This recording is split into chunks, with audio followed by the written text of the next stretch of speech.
Hey, I'm Creech and this is Creech in Cars. Today I'll be offering you an early look at the all-new Kia EV4, a compact EV set to be Kia's volume electric model for the foreseeable future.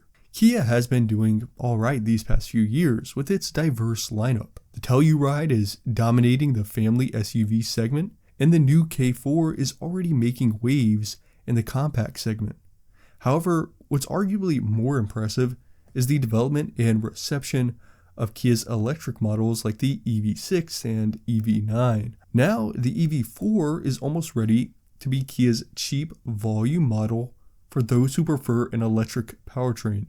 Kia has just released pictures showing what the EV4 will look like, and as you might have guessed from the name, the EV4 is essentially just an electric version of the K4. Except there will also be a hatchback body style offered only on the EV4. That being said, there are definitely significant changes that separate the K4 and EV4, especially up front, where the EV4 gets these vertical white LED running lights as opposed to the K4's amber L-shaped DRLs. The EV4 is also generally more bulbous looking than the K4, and I find the K4 to be much sleeker. The Tiger Nose grille is barely noticeable as Kia is kind of transitioning this design for its electric vehicles, and it pales in comparison to the larger lower grille that is placed more optimally to cool the battery. Kia also reserves these flush door handles for its electric models,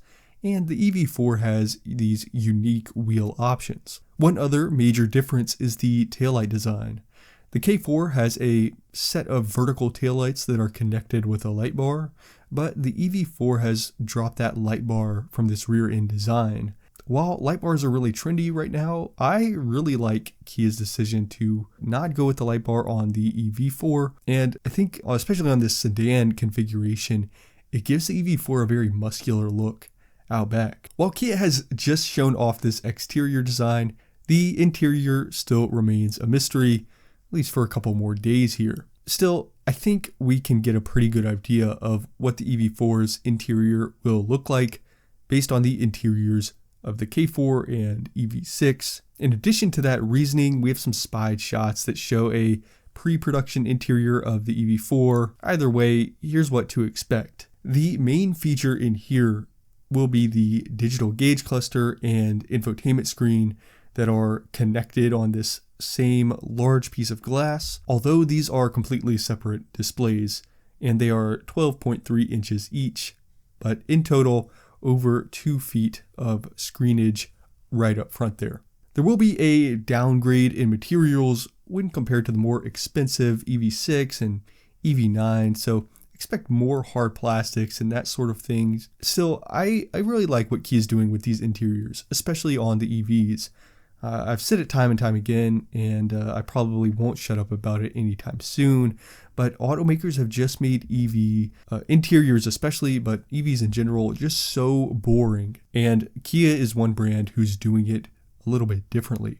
There will also be a GT line trim that will offer a nicer and sportier interior with leatherette seats and leatherette trimmed steering wheel, some color contrasting, things like that to spruce up that interior a little bit. And in addition to just the aesthetics of this interior, there are also going to be some more exciting features that Kia is bringing to the EV4. Most importantly, paddle shifters that will be standard on all models. Now, while the EV4 will only have a single speed transmission, the paddle shifters will be functional via simulated gear shifts. I think this is a great way to provide more driver feedback with an electric vehicle. Although I am still holding out for a truly manual EV, it's definitely not going to come from Kia. So I think this is a great place to start. And along those same lines, the top-end GT line trim will have some sort of tachometer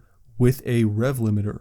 EVs pretty much never have a way for the driver to actually see the speed of the motor itself, but in theory this isn't really difficult to do, and it's really not that much different from an ICE where the engine is just spinning. So I think it will be a nice sporty touch for the EV4. And that leads us right into the powertrain and performance specs. While the EV4 is seemingly the electric version of the K4, it is actually an entirely separate vehicle with separate underpinnings and a different platform, hence why the EV4 gets the hatchback version and the K4 does not. EV4 is essentially the electric counterpart to the K4 and the Seltos, but either way, it seems that the EV4 will have a lot in common with the Hyundai Ioniq 6. This means the base version will have one motor driving the rear wheels and a 53 kilowatt hour battery. A long-range battery option will probably be a 77 kilowatt hour unit that provides up to 340 miles of range as compared to a little more than 200 on the base model. A dual motor setup providing all-wheel drive and more than 300 horsepower could also be available.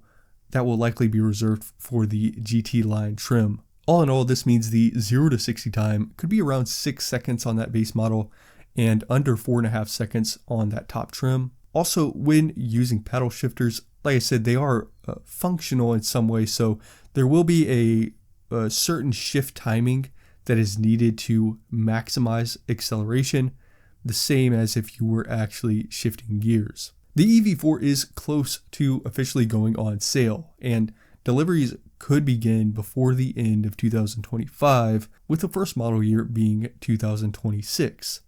Not much is known about pricing right now, but I would estimate that the EV4 will start in the low 30s. As with other Kia models, there will likely be a sizable difference between the base starting price and a fully loaded price, which could be as high as $50,000. So with all that information, here are my final thoughts on the all-new upcoming 2026 Kia EV4. First off, Kia seems to be very intent on filling out its lineup and providing many options to current owners and potential new buyers. For this particular EV segment, the competition is growing very quickly, but that's because there is a ton of demand for cheap, smaller EVs, and I think that demand is sufficient to support many options in this segment. And I would even argue there aren't enough options right now that are actually on the market. But with any highly competitive environment, standing out from the crowd becomes more important,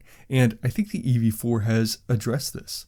The paddle shifters are standard across the board, providing at least some sort of solution for the lack of driving feel that often arises as a criticism for EVs. I see the EV4 having really two categories of competition. The first is the more direct competition from the Model 3, Polestar 2, and Nissan Leaf, along with the potential for cannibalization with the Ioniq 6. From what we've seen so far, I like what Kia has done to set the EV4 apart from the aforementioned competition, especially the ever-popular Model 3, which is a very good electric sedan, but also a very boring electric sedan. The EV4 feels younger and sportier and just more alive, both in terms of design and hopefully with driving dynamics as well. There is also another set of vehicles that the EV4 can try to compete with, as this model can try to pull from gas and hybrid buyers. This is much easier to do with a cheaper model, so it will depend on the pricing, but the EV4 is set up like the Corolla and Corolla Cross with the sedan and SUV variants, and I do think the EV4 can target that segment of the gas and hybrid market if the price turns out to be competitive enough. So there's everything we know so far about the new 2026 Kia EV4. I'm a little late with this video, so some more information on this model will be coming out very soon with the official reveal. But I hope you enjoyed this video, and if you did, make sure to give it a like and subscribe so you won't miss any future uploads. Thanks for watching, and I'll see you next time.